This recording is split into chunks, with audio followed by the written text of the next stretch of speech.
A professor in the Department of Pathology at Stanford University received a phone call regarding long-observed, unidentified aerial phenomena. Representatives from the CIA and a company requested assistance in dealing with affected individuals. Some of these individuals stated that their observations closely resembled UFOs. While it seemed like a joke, a deeper and more complex understanding emerged: the long-term presence of a non-human entity that may have existed long before human civilization. The professor has a broad research career. He developed technologies for health and cancer systems at Stanford School of Medicine and worked on gene therapy and retroviral techniques. He developed the 293 T-cell technology by replicating retroviruses used in gene therapy. This work provided opportunities to modify and analyze changing biological processes. His research was not limited to academia.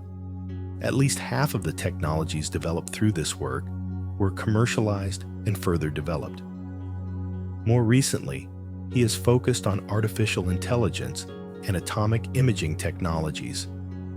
The goal is to combine pro-atomic probe, tomography, and field ion microscopy techniques previously used separately to capture gene functions at the atomic level and make measurements at the subenthome level. This technology has diverse applications in fields such as biology, metallurgy, alloys, and nanotechnology. Past initiatives have encompassed approximately a dozen companies, resulting in 8 successful exits. There has also been one failed attempt, but trial and error in trying different things are inevitable in entrepreneurship. Virus research, particularly focusing on retroviruses, has been incorporated into past HIV research aimed at understanding how these viruses are active. This research has deepened the body of knowledge in the fields of treatment systems and gene therapy, laying the groundwork for all the technologies we see today. These events and studies stand out as part of a serious effort to descriptively investigate unidentified atmospheric phenomena and understand their potential effects on human organs. This is a broad journey, both scientifically and technologically, that allows humanity to continuously explore its interaction with the unknown. The initial signs of the COVID pandemic revealed a profound shift in healthcare. Lung samples taken from the first deaths demonstrated the severity of the disease. During this period, the healthcare system and the management of cancer spread focused on understanding how the care system interacts with tumors. Tumors often send signals to disable the communication system. Therefore, new versions of events needed to be created for further analysis of the underlying causes. Research aimed to understand the environments in which thousands of cells interact in a complex way with cancer. Climates were studied to unravel this complexity. Studies combined both programmed laboratory techniques and other methods. This approach made it possible to observe complex biological codes at a more advanced level. A critical point in the scientific process is knowing the unknown and organizing the necessary resources correctly. This is a critical skill, especially in entrepreneurial and research-oriented projects. In the commercialization of research, the applicability and potential of biology were effectively used to attract interest in knowledge. Solutions identified and examined at an early stage found opportunities for development and market launch. Genetics emerged as a suitable metaphor for evaluating the approach to the science of biology. This approach, treated like software, has allowed for the development of studies from both geneticist and programmer perspectives. Strong intuitions in mathematics and biology have supported this development. The introductory sections of scientific papers often do not fully reflect reality. The evolutionary process of research is usually presented retrospectively using algorithmic logic. During graduate studies and in the early stages of a career, predictions are made through numerous intuitions and experiences and then logically justified retrospectively. This creative, technologically efficient perspective, sometimes reversed, is characterized by a broad range of knowledge and skills and increases the depth and effectiveness of research. Studies conducted in the problem area at Stanford University reveal a rare combination of scientific creativity and practical application. In some individuals, an extraordinary number of reproductive conditions can be combined in both entrepreneurial and management fields. This process enhances the ability to quickly evaluate research and generate viable solutions.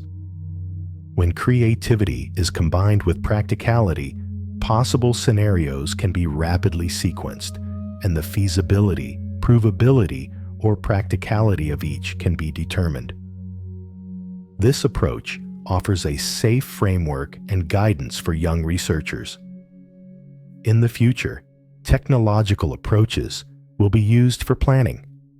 Milestones will be reached with the completion of each step, and confidence will be built for the next step. This method guarantees early success and market dominance in both scientific and entrepreneurial fields. The first known company, founded in 1994, shortly after entry to Stanford, stands out as a significant step in its field. Mentors facilitate the interaction between what is taught in the lab and practical application by providing experience and guidance. For example, devices such as flow cytometry and humanized monoclonal antibodies are widely used in both healthcare applications and industry. These antibodies can be applied from potent formation reactions or formed compounds. Mentor guidance has made it possible to understand contracts, patent details, and practical methods. This process has led to patents in the fields of genetic engineering and biotechnology. Scientific productivity can be measured not only by IQ, but also by innovation and multidisciplinary skills. This approach increases both the depth of records and the scope of implemented solutions, and it empowers researchers with entrepreneurial capacity. Scientific achievement and entrepreneurship arise from a combination of a person's focused effort, conscientiousness, and narrow-scope expertise. Proving oneself in a single field through concentration is measured by tangible results such as patents and research papers. Today, approximately 50 to 60 patents and over 350 publications are considered strong indicators of a researcher's scientific productivity. This is roughly equivalent to 100 doctoral theses and, supported by citation numbers, approximately 89,000 citations, clearly demonstrate scientific impact and high reputation. Research on retroviruses and exchange systems can be translated into practical applications when combined with technological innovations. For example, advanced immunology and single-cell analysis technologies can be used in both research and clinical applications. Scientific breakthroughs often emerge beyond methodical steps, through subconscious intuition and creative strategy. A subconsciously focused solution to complex ideas already recognizes the solution and provides complete clarity at the expected moment. Scientific success is not limited solely to laboratory work. When combined with entrepreneurship and management, it bridges the gap between technology and the market. Initial research emerges from the practical application of patent and application knowledge learned from mentors in a laboratory setting. This process allows researchers to develop both their creativity and practical intelligence. Furthermore, ethical responsibility and conscientious work stand out as the most reliable guides in complex and challenging conditions. This approach enables not only scientific research, but also production based on social benefit. For example, the Preborn Initiative saves lives and provides medical care by offering free ultrasound services to women experiencing unplanned reproductive problems. This service also provides support and resources to mothers and fathers. Research and entrepreneurship are built on accurate, comprehensive presentation and focus on the goal. Perceptions and problems function as a structured process in the pursuit. When we are directed towards a goal, the subconscious reveals the necessary steps and opportunities. This creates a parallel between global trends and daily life. Focus, effort, and intuition come together to produce lasting results, both scientifically and socially. Daily life is shaped by long working hours and discipline. Early in the day, personal responsibilities, followed by emails and task management, create a busy and organized schedule. This structure enables efficiency, entrepreneurship, and social benefit. In recent years, large language models have provided revolutionary support in research and grant applications. It is now sufficient to summarize a project presentation in just 5 or 6 sentences. The rest of the process can be automatically generated through modeling. This significantly reduces the methodological burden of classic paper writing. However, models need to have additional layers of control against the risk of producing misinformation or illusion. These layers focus on the researcher's own experience and thought process. Thus, the model both reflects the researcher's perspective and can offer different viewpoints. These systems not only organize information, but also encourage researchers to generate new ideas. For example, when writing a patent for atomic-level imaging technology, the model can offer creative solutions by suggesting different possibilities. Some possibilities may not seem practical at first, but they function in a way that triggers surprising creativity. Today, we have large language models where relationships can be analyzed not just at a single level, but in multi-layered components. While these systems appear to be performing calculations on the surface, the results they produce are often different in real-world contexts. However, people don't just think through language. They also understand through images, body language, and physical experiences. This is where the practicality limit emerges. The fact that information is linguistically correct doesn't mean it's consistent with the real world. The human mind uses multiple memory systems to adjust this. Semantic memory, knowledge, episodic memory, experiences, and procedural memory, knowledge of how to do something. Practical solutions emerge from the combined work of these 3 systems. However, large language models don't yet fully possess this integrated structure, yet the potential is clear. This is where intuition comes in. In the brain, a structure called the basal ganglia plays a central role in the decision-making process. This region makes numerous subconscious assessments, from the position of cells to which actions are possible and meaningful. The expectation is that this system will work not only in physical movements, but also in abstract areas. For example, in chess, the feeling of making the right move relies on continuous evaluation rather than hidden logic. Neuroscience studies show significant correlations between intelligence and the size of specific subregions of the basal ganglia. This suggests that intuition is not random. It is the ability to recognize complex patterns and make quick decisions with very little data. Because the human mind simultaneously evaluates past experiences, bodily information, and abstract patterns, it can arrive at nearly correct solutions even with incomplete information. Today's large language models fully support this. However, when real-world data is integrated with visual and motor individual systems, overcoming this limitation seems inevitable. The real problem is to reduce the differences in intelligence that manifest not only in language, but also in bodily experience and intuition. What we call practical intelligence stems precisely from the skillful use of these three areas. For example, sensing when and how a move will occur, experiencing the memory of making the correct leopard-sized leap, are fundamental examples of decisions followed. A similar situation is seen in the field of sports. In fast-paced team sports like hockey or football, players create abstract patterns by simultaneously tracking moving objects and adjust their reactions by reading the field.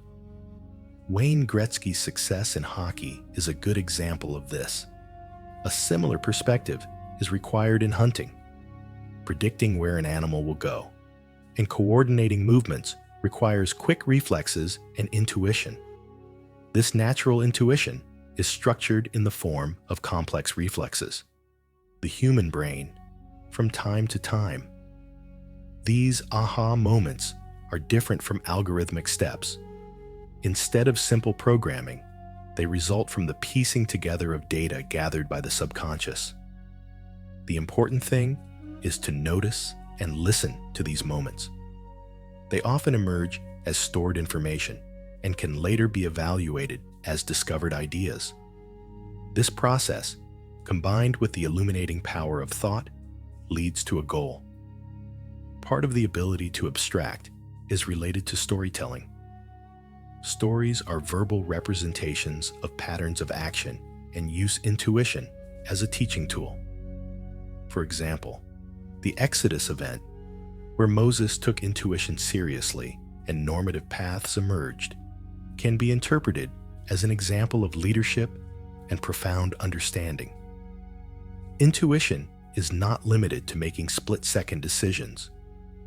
When combined with factual awareness and determination, it provides a narrative foundation for both learning and leadership.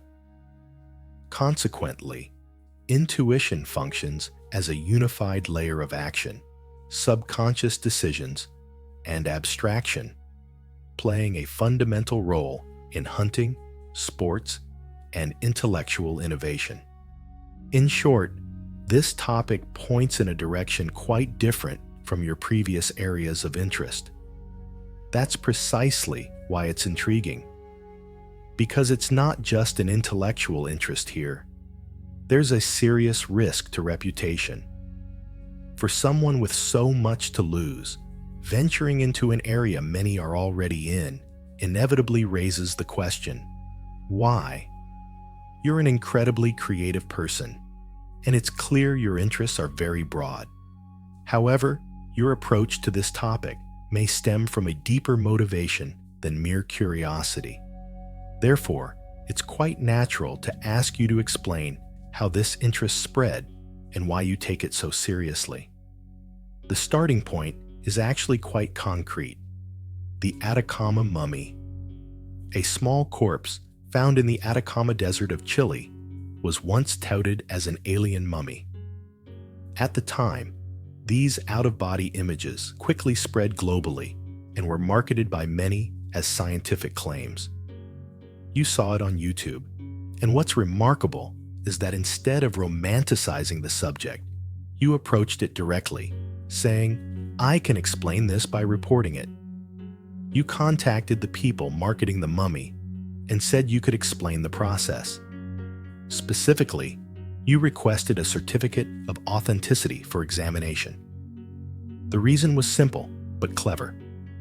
Bone marrow is susceptible to DNA contamination and needs to be preserved durably.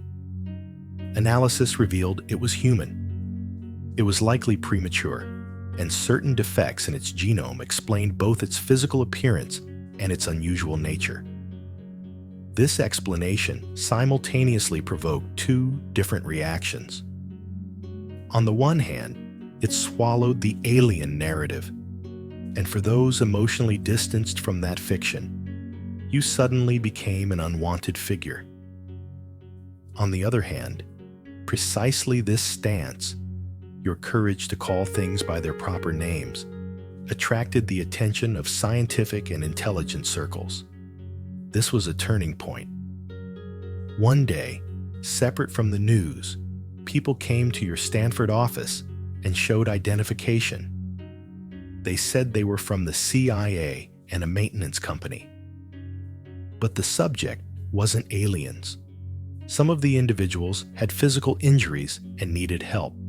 The data they showed were MRI and X-ray results. Traces were present in the internal organs and brain tissue. While abduction stories initially seemed plausible, the situation was entirely different. These were intelligence officers, diplomats, and military personnel. Common complaints included a constant buzzing in their ears, a high-pitched voice, and impeccable behavior. Some said these symptoms coincided with near misses involving unidentified aerial events. There was a reason they took it seriously initially. After the Atacama mummy experience, you weren't considering getting involved in such things again. But they chose you for two reasons. First, because you began to approach these matters without prejudice. Second, because you possessed one of the most advanced inventions in blood analysis.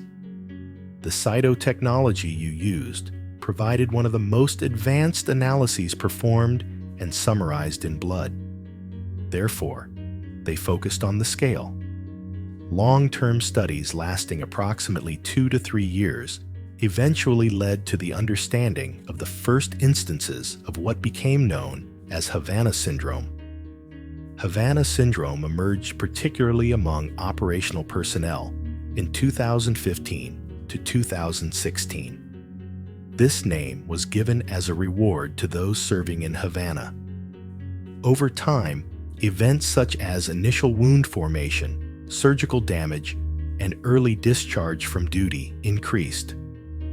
Today, there are serious concerns that this could be further amplified by directed energy or broad-based technology used by enemy elements. Although some institutions initially tried to deny it, official documents released by the U.S. Department of Health and Human Services describe it as an abnormal health condition. These documents list those who glorify Havana syndrome. Therefore, the issue is no longer speculation. This is a documented, monitored, and officially acknowledged phenomenon. And that's precisely what brings you to this area. A scientific explanation, a real-world problem with undeniable consequences. A study was conducted on a group of people with medical problems, and it was suggested that some symptoms might indicate that individuals were in contact with a mysterious technology.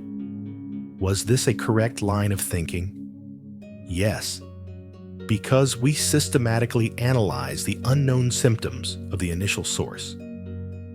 As a result, it was found that the vast majority of these symptoms arose through a technology such as focused microwave energy.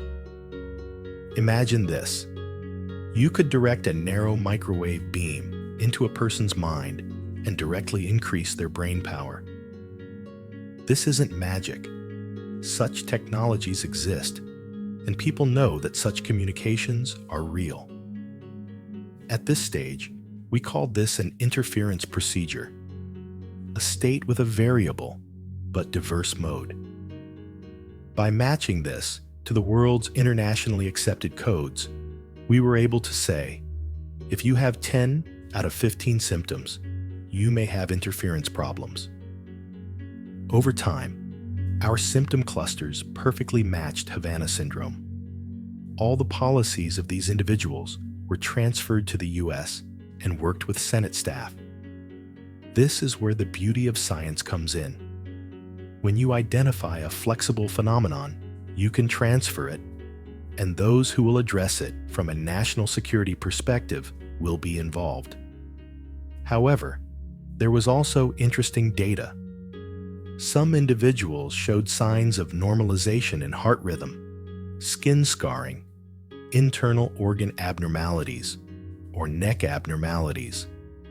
This pattern, while anecdotal, mirrored a pattern observed in a demonstration. There was a data set of 100 individuals. Most were eliminated, and approximately 5 to 6 individuals were assessed as exhibiting Havana syndrome. The remaining data points, deviations from the pattern, formed the basis of how data analysis should be conducted throughout my career.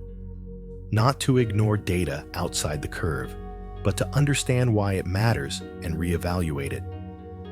At the end of this process, I realized the data is there and worth examining. When the hypothesis and data match, it is not wrong to ask scientific questions. The data, while not conclusive proof in itself, was sufficient to demonstrate the value of a hypothesis. Just as court decisions are based solely on evidence, theoretical discussions are conducted based on scientific data. Scientists, especially biologists, adopt a policy of avoidance when speaking in ambiguous areas. This includes the use of phrases like possible, not certain, and no evidence. The phrase no evidence, frequently used by figures like Neil deGrasse Tyson, usually stems not from a lack of facts, but from the fact that the details are not yet fully available. The fundamental problem with the standard approach is understanding the difference between data and evidence. In reality, there are mountains of data, libraries full of books. You could overwhelm people with this data. But that doesn't mean we've proven it scientifically. From a scientific perspective, this development doesn't count as evidence. And this is precisely where personal opinion and disagreement diverge. Speaking for myself, I understand that something non-human is happening. That's my personal opinion. But that's not science. Science progresses not on personal opinions, but on repeatable and verifiable results. Then the question arose, we're being told a typical story. Was it known what these people typically experienced? What was being described was extraordinary. The reports were both exaggerated and disturbing, but the most important point was this. These people had been psychologically examined, and many people who didn't know each other were describing the same things. That's when you need to keep up with the times. Something might be wrong here. One example case was John Burroughs, the famous Rendlesham Forest incident in England. He approached an unknown structure near a nuclear processing plant. He came to us as part of a group of 10. Blood samples were taken and analyzed. Years later, he suffered a serious heart problem. However, the Veterans Administration refused to provide information that would corroborate what happened at Rendlesham. The reason? The file was top secret. At this point, things went so far that Arizona Senator John McCain had to write an official letter demanding the file be taken over. But under this pressure, the file was opened, and Burroughs was able to access his health insurance. So, is the content of the file unknown? The acquisition? Nothing. There's only the promise of a secret existence. Why? Because the subject was UFOs. And these kinds of issues are usually ignored, pushed aside, swept under the rug. But this time, it wasn't. his experience was made public. So what did Burroughs say he experienced? He was getting very close to an area of about 5 meters. I wasn't there. I'm just relaying what was said. There's an important point here. There's no clear, recurring pattern in these encounters, because the damage isn't something that can be controlled or reproduced. That makes standard investigation difficult. Therefore, I think the real issue isn't whether there was damage, but what reliable people saw. What does the reliable data we have say? What's the bigger picture regarding unidentified aerial events? That's why we founded the Spirit Foundation. Peter Skafish and David Grush also contributed to this process with me. Grush was protected from disclosing the names of those who witnessed these events. Our goal was to take extraordinary data seriously, not extraordinary claims. In his testimony before Congress, he explicitly addressed the claims about the existence of reversible electrical programs. But the most striking point was his rationale for establishing the Spirit Foundation. According to him, this foundation should provide a safe space for intelligent academics who don't always choose their words correctly, or who risk being misunderstood. A kind of intellectual protective fence. In other words, for intelligent people who can also sustain a conversation, who can say something without being thrown out of the room. I have a hypothesis. I have some data. I think this is true. Or is another explanation possible? The problem itself acknowledges the need for a major update in the academic field. The Foundation's areas of interest were extremely broad: religion, anthropology, psychology, material science. This diversity was deliberately concealed because politics wasn't simple enough to be understood from a single discipline. For example, the team included anthropologists. Their focus was on people rather than objects. Who were the people experiencing these events? Is there a common pattern? Perhaps most importantly, what kind of trauma are these people experiencing? The trauma of punishment didn't stem solely from the event itself. The real burden was the fear of stigma, the inability of people to tell their spouses, children, and friends what they saw. The possibility of being labeled crazy. This silence could be more devastating than the experience itself. Therefore, the Foundation took not only the data, but also the human stories very seriously. Articles were collected and written in this area. A debate even arose. A Catholic scholar wrote an academic text on how these events were connected to belief systems. However, the main focus of the narrative was hard science. In other words, these were things that could be measured, analyzed, and brought to the lab. The first major meeting was held at Stanford. Around 200 to 300 people from all over the world attended. These meetings were held every 10 years. Interestingly, warnings from Stanford administration began to emerge only 2 weeks before the event. The problem wasn't general. The problem was branding. Stanford's branding office was uncomfortable with the Soul Foundation's name being prominently featured at the event. They wanted Stanford and the Nolan Lab to be prominent. While this led to a brief period of tension, no overt censorship was imposed. In fact, the interest was so high that the Alumni Association requested a lengthy speech at the final meeting related to the individual's field. The real turning point was the connection made with Jacques Vallée. Vallée was described as one of the most extraordinary figures in UFO research. He was an astronomer and also an investor in Silicon Valley. But most importantly, he refused to explain this phenomenon simply by labeling it as aliens.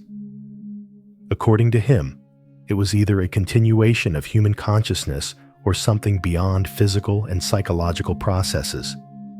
This approach made him worth listening to. And Vallée had something: physical properties associated with unidentified atmospheric events. All that was needed were very small samples, not grams, but milligrams. But even that was enough for both conventional and advanced analyses. One sample was taken from the coast of Ubatuba, Brazil. A fisherman claimed that an object he saw in the air had broken into pieces. He collected the pieces. The result of the analysis was astonishing. The sample was silicon with 99.999% purity. Today, it is possible to produce silicon at this safety level.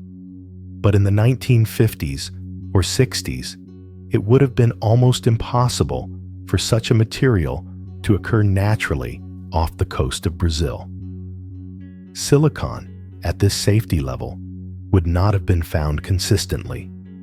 Everything would have been contaminated. Even more interesting, analyses using atomic probe tomography revealed that the isotope dissociation ratios in one of the samples did not match Earth standards. Normally, isotopes are distributed in specific ratios, but here, the ratios were regular, contrary to expectations. This didn't mean this is definitely a UFO, but it clearly showed this was not an object that could be traced through a conventional production process. The purpose is an analysis, not a claim. Similarly, a peer-reviewed article was published regarding the Council Bluffs incident in Iowa. In an incident witnessed by police, approximately 14 kilograms of molten metal were found in a frozen field after an object was seen in the sky. Those who first arrived at the scene thought it was a plane crash, but there was neither a plane nor a known explanation, and the question kept coming back to the same point. Is this known? Science provides definitive answers here, but it does this. It takes the question seriously, and sometimes that's where the real revolution begins. I had the original Polaroid photographs, so I started with direct data, not rumors. I did an analysis on the samples, and the result was far stranger than expected. There were no anomalies in the isotope ratios, no isotopic deviations that would make you shout aliens. But the problem was elsewhere. The metals were mixed in a way that nobody would normally put together. There were about 13.6 kilograms of iron, titanium, and aluminum, but this mass contained them perfectly. It wasn't completely separated, nor had it become a homogeneous alloy. It was partially mixed. The best way to explain this is, you take 3 different ice creams, chocolate, vanilla, and strawberry, and you melt them a little. Then you flip a coin a couple of times, but you don't put them in a blender. What happens? You get different ratios depending on where you look. In one place, the chocolate is more dominant. In another, vanilla. The structure of metals works exactly like that. If these metals had undergone an industrial process, they would be perfectly homogeneous. Wherever you looked, you'd see the same patterns. But this is different. This resembles an unfinished process. Now you need to ask the question, who and why would pour 13.6 kilos of unmixed molten metal into the middle of a field for no reason? Generally, the classic explanations didn't work. Termite was mentioned, but termite conditions, because the aluminum hydroxyl group was missing, that was checked. Also, transporting such a large quantity of molten metal requires massive equipment. It's like taking a half-ton cauldron and putting it in the middle of a field. You can't put it on a plane. You can't do it secretly. You can fit it into a scenario. Therefore, the right word is unexplained. But there's a critical point here. I didn't do these analyses to say, this is definitely UAP. The funding I received wasn't for that purpose either. The goal was to do the right kind of analysis on the materials and publish the results as they are, not as properties or claims, just data and the story of that data. Because maybe 3 years from now, someone will come along and say, if this structure is really like that, it could be motor control ratios. Or, this only works in zero gravity. Or, they'll say something else. But intuition doesn't come without data. You have to see the whole picture first. If you don't have data, intuition is just imagination. That's why I see this as an open science approach, as science. Expanding data instead of protecting it. Because someone paid for this data. So there's no point in keeping it in a drawer or on a computer. You release the data. Maybe others will put the pieces together. The therapy side started similarly. Initially, there was a small group of people who didn't fit the classic patterns. They were telling their own stories, but they had one thing in common. Their pulses weren't random. They had distinct characteristics. From that point on, people immediately started using labels like spiritual, psychological, etc. But I stopped there. Because most of these people had already undergone detailed psychological assessments. There was no simple explanation. And then more stories began to be told. People started reaching out to me, scientists, academics. They were saying, we want to help, but we can't do it alone. That's where the idea for the Soul Foundation was born. I spoke at length with David Grush during this process. He was the one who spoke before Congress about the electrical programs. Listening to him, you paid attention not only to what he was saying, but also to his body language. An inconsistency, an evasiveness, a performance. You find it. At least from their perspective, I believed he was telling the truth. Then it was clear what needed to be done to put this issue into a more formal, more disciplined framework. What does a scientist do when they enter a new and personal field? A structure is established. A framework is created. The Soul Foundation was established precisely for this purpose. A space for people interested in universal aptitude analysis, UAP, but who want to discuss it professionally without fear of journalism and without resorting to stigma. No imposed beliefs, no definitive judgments, just questions, data, and honesty. And sometimes that's all it takes for science to advance. Our next event will be truly topical. It will take place in Italy. There will be participants from the European Parliament. Also, former U.S. partners will be there to discuss these issues. But I want to make it particularly clear. I am not expecting a revelation. I am not looking for an explanation, a confession, or a dramatic moment. All I want is for people to know that there is an environment here where they can speak without ridicule, share their views, and be listened to without being told. It's ridiculous to even do that. Looking at what's happening now, one of the most notable developments is the UAP disclosure system. For the past 2 years, it has been kept on the agenda with strong bipartisan support from Senator Schumer and Senator Rounds. This legislation is part of an approximately 60-page amendment planned to be added to the Department of Defense budget, and it contains very clear statements, reverse engineering programs, the possibility of non-human intelligence, and how this information will be obtained are among the topics to be discussed in 5 to 10 years. The goal is to create an independent oversight structure that will collect and evaluate this data to enhance humanity's potential. Now I think, if this were truly a mockery, would the most powerful figures in the Senate approve it? Democratic leader Chuck Schumer and powerful figures on the Republican side, Senator Rounds. If this were career suicide, would such a law pass?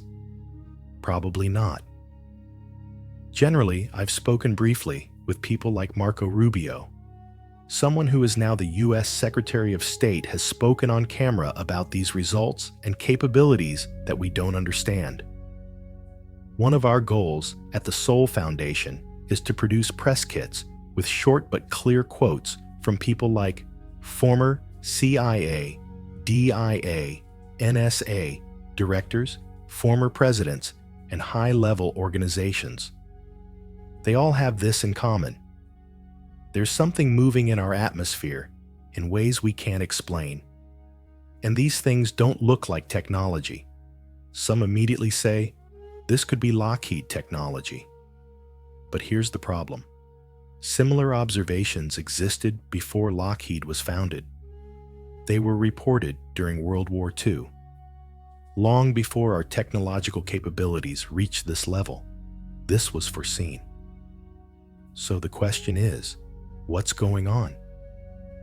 Let me be frank. I don't care if it's human-caused. I don't care if it's alien-caused either. All I want are reproducible findings. But the strange thing is that a large portion of the data the government possesses isn't being released. Yet even under the Freedom of Information Act, some interesting examples have emerged, like the solid silver sphere known as the Mosul Orb. A former official from the Department of Defense's Anomaly Analysis Office said, "Yes, we see things like that frequently." They even explicitly stated in a recently released podcast, there are many videos showing black, triangular-shaped objects moving, changes we don't understand. Now you're asking, if we have this technology and can operate this way, why are your civilian connections so rudimentary? Why are there problems with the program's implementation? My focus here is the most reliable data source, military observations. That's why I'm working with a privately funded group called Skywatcher. What we do is simple but disciplined. We develop safe, sensor-based systems that don't pose a flight risk. We take repeatable measurements. We coordinate with the FAA and other agencies. We see things we don't understand, but we don't hesitate to spend money. We just collect data. Because I'm a scientist, I'm not going to wait for the government to say one day, this is the right thing to do. I'll go and measure it myself. And we did. We raised a significant amount of funding. We installed serious sensors. Anyone can check out Skywatcher online. The main purpose of the 2 steps we have taken is simple. First, to make the real risks posed by unmanned aerial vehicles understandable. Second, to make things we don't yet know truly measurable. This is not a claim. This is not a belief. It's just data. We all witnessed the drone incidents in New Jersey. These incidents caused significant disruptions. We also took measurements at the scene. Some of the observed results were indeed ordinary drones. However, some behaved in ways that cannot be explained by known drone technology. The interactions we observed, especially in areas close to the coast, were, in short, human-caused. Therefore, we established Skywatcher as a dual-purpose system. Our first goal is to work in cooperation with the government. Because when an anomaly arises, it is often impossible to get the necessary sensors and measurement equipment to the field. Our main goal is to provide sufficient U.S. imagery. But in this process, if we collect data on objects we cannot explain, we will at least have concrete observation records that will allow us to say, we don't understand this yet. This is very important. Because if these objects are not man-made and have capabilities we don't know about, from secret military projects or another source, the military is after this information. The public and military forces must be aware of and report such incidents, because they could be originating from China, Russia, or Iran. Ignoring something means cutting off critical data. The fundamental principle to remember is this: anomalies should never be ignored. Many Nobel Prizes in physics, chemistry, and biology have resulted from someone saying, something here is not normal.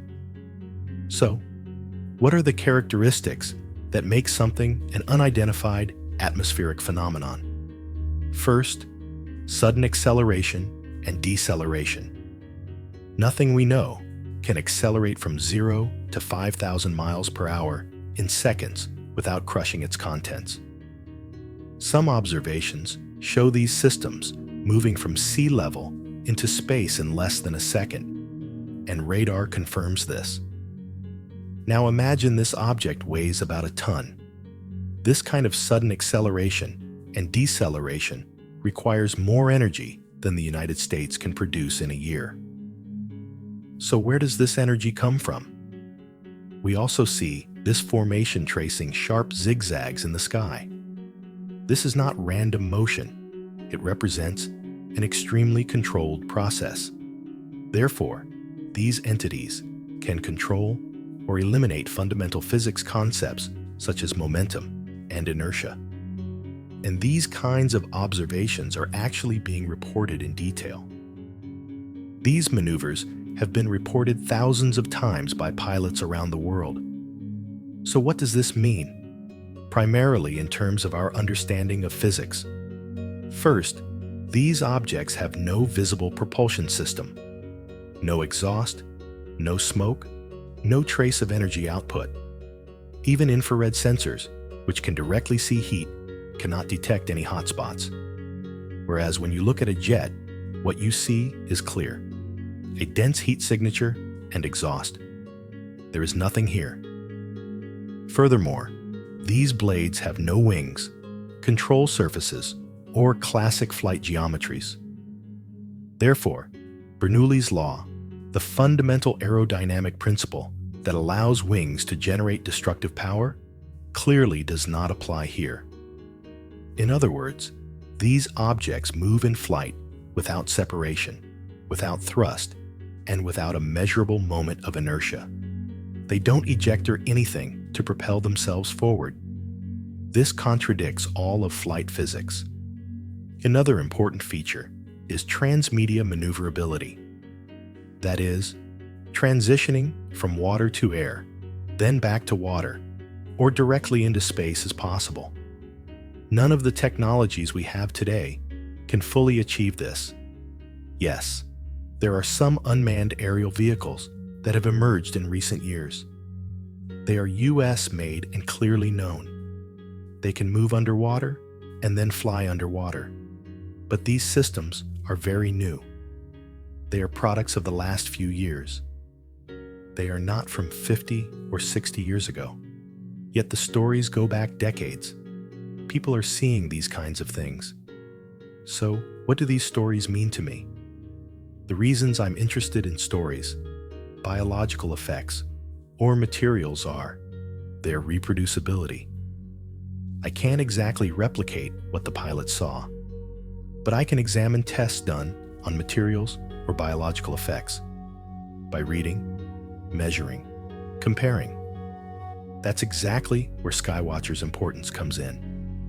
At least on a limited scale, there are situations where we can emit a signal that could trigger or attract these events. That's where the reproducibility initiative comes from. Let me explain. Skywatcher is a company, and I'm not an official journalist. However, according to publicly available information, someone on the team noticed a specific signal during military operations. Then you understand what that means. This signal was later analyzed, and it was noted that a spectrum sequence could now be used that could be broadcast in a controlled manner.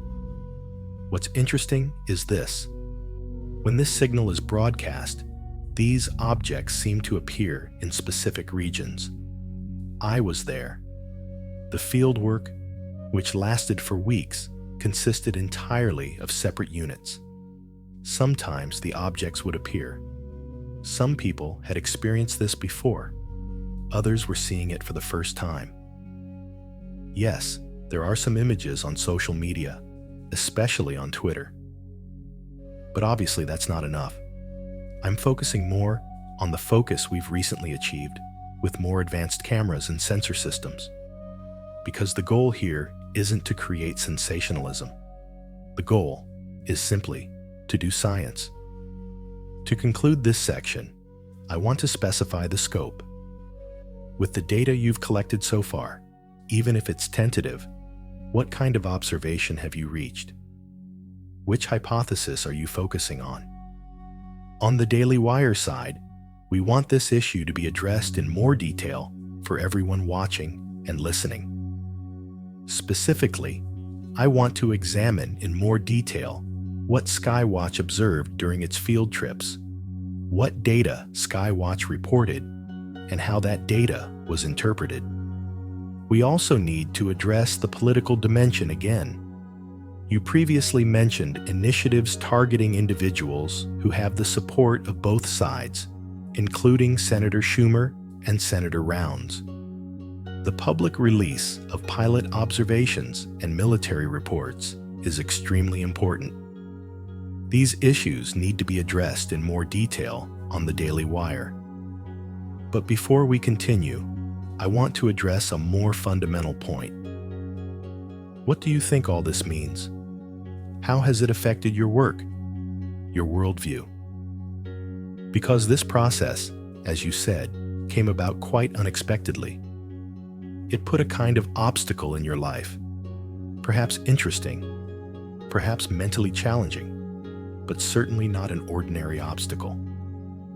The real question here is, what are you choosing? How does the whole choice process begin? My preliminary but strong conclusion is this. There is something non-human here, and what that thing has accumulated over a long period of time may be here. But the first question people should ask isn't, is there something non-human here? There's a more fundamental question. Could there be something here? The short answer, yes, there could be. The universe is about 14 billion years old. Reaching from one end of the galaxy to the other doesn't require sufficiently advanced technology. When the scales are adjusted correctly, this possibility becomes far more likely than it is in the future. Of course, this also needs to be completed now. It doesn't have to be understood that what comes from one place is the same as what comes from another. So saying there could be something here doesn't actually mean it exists. Let me be clear, I'm not 100% sure what it is. There's something that particularly bothers me, the descriptions of the reported biological entities, because often they are very similar to us. 2 arms, 2 legs, structures close to the human formula. From a biological evolution perspective, the fact that this is a universal form is what drives me forward. Yes, the human formula might be functional, but so many similarities lead to errors in research. Nevertheless, I'm sure of one thing. Something is going on here, and the current data suggests that this hypothesis should be taken seriously. So I asked the professionals, let's put aside cynical reflexes. How can you analyze individual reports, individual pilot observations, dozens of radars? I don't want to create a conspiracy theory, but I can't hide this. To see how far back I went while talking about these issues, I received a phone call from someone representing the White House. They explicitly told me, "Gary, now be quiet. You informed the Canadian Parliament. You went to Parliament in Toronto. You informed 3 parties." The question is, what will be the legacy of those 2 days? Then we also informed the European Parliament. Yes, they also have some known information about their own military. The conclusion I draw from all this is, something is definitely going on here. But perhaps the truly disturbing possibility is this. If something is going on here, it probably existed long before human civilization. And this leads us to a much deeper piece of the puzzle. Charles Fort has a quote, "The world probably belongs to someone else." Ending with that sentence might be a little unsettling, so let's stop here. Our research continues with both narrative and political dimensions. Anyone interested can discuss this topic in more detail for another half hour in the Daily Wire's free content section. Thank you so much for your time. Dr. Nolan, this was incredibly interesting, to say the least. It's hard to say what I think, but the results. Your reliable background, your open-mindedness, and your willingness to stand up to this data make it even harder to ignore. Thank you for listening and watching.